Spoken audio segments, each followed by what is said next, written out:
Ang araw ng paghuhukom ay magiging katumbas ng 50,000 taon kung ihahambing sa ating buhay.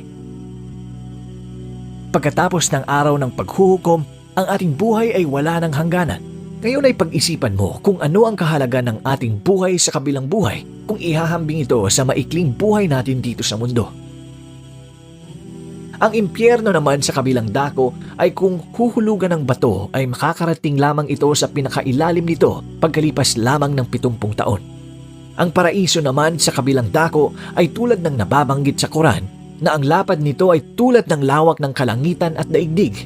Tulad ng nalalaman natin sa ngayon na ang sansinukob ay mga humigit kumulang 300 bilyong galaxy at sa bawat galaxy ay mayroong higit sa 300 bilyong bituin at mga planeta na ang ilan sa mga bituin na ito ay ilang milyong ulit na mas malaki kaysa sa ating daigdig. Kung ang mga mata ng tao ay magbibilang ng mga bituin sa sansinukob ay kakailanganin nito ang milyong tao upang bilangin lamang sila. Tulad ng sinabi ni Propeta Muhammad na ang kahuli-hulihang taong nananampalataya na lalabas sa impyerno matapos na siya ay maparusahan dito dahil sa kanyang mga kasalanan sa mundo na hindi napatawad, siya ay magkakaroon ng lugar sa paraiso na 10 ulit na mas malaki kaysa sa planetang ito.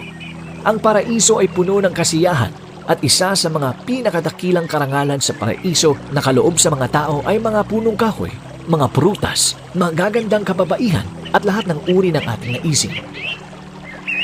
Ang mga mag-asawa sa mundong ito ay magiging mag-asawa rin sa paraiso kung pareho silang nananampalataya sa kaisahan ni Allah at gumawa ng kabutihan. Liban pa sa mga babaeng asawa ng mga kalalakihan sa paraiso na asawa nila rito sa mundo, ay magkakaroon pa sila ng mga kabiyak mula sa mga kababaihan sa paraiso. May 4 na uri ng ilog sa paraiso. Ang mga ilog ng dinalisay na tubig, mga ilog ng inumang hindi nakakalasing o nagpapasakit ng ulo, mga ilog ng purong gatas at mga ilog ng pulot-pukyutan o honey. Ang mga bahay sa paraiso ay gawa sa mga bloke ng ginto at pilak na may mga perlas at diamante at pinabanguhan ng musk bilang mga sangkap ng pundasyon. Sa kabilang dako, ang impyerno naman ay puno ng hapdi at nagliliyap na apoy. Tuwing nang susunogin dito ang mga tao ay masusunog ang balat nito at papalitan ito ng bagong balat upang paulit-ulit niyang mararamdaman ang parusa.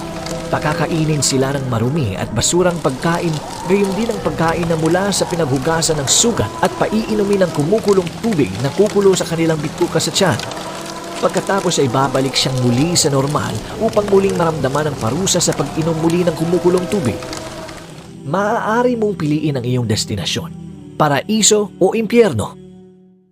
Ang tunay na kaligtasan ay ang pagpapasakop at pagsuko ng iyong kalooban sa kalooban ng iyong tagapaglikha na si Allah. Ito ay nangangahulugang pagsunod sa kanyang mga utos na siyang tunay na kahulugan ng Islam. Marapat na sundin natin ang mga utos ng ating Panginoon ayon sa pamamaraan ng lahat ng kanyang propeta na mahigit 124,000 na kabilang dito sina Abraham, Moses, Jesus at ang kahuli-hulihang propeta na si Propeta Muhammad.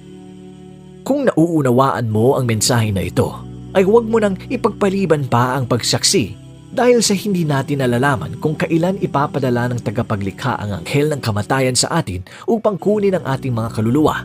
Maaaring abutan tayo ng kamatayan na tayo ay hindi pa nakakapagpasya. Sa bawat taon ay mahigit 50 milyong tao ang namamatay. Sa bawat araw ay mahigit 150,000 tao ang namamatay na nangangahulugan na 6,000 tao ang namamatay bawat oras at 100 tao ang namamatay bawat minuto.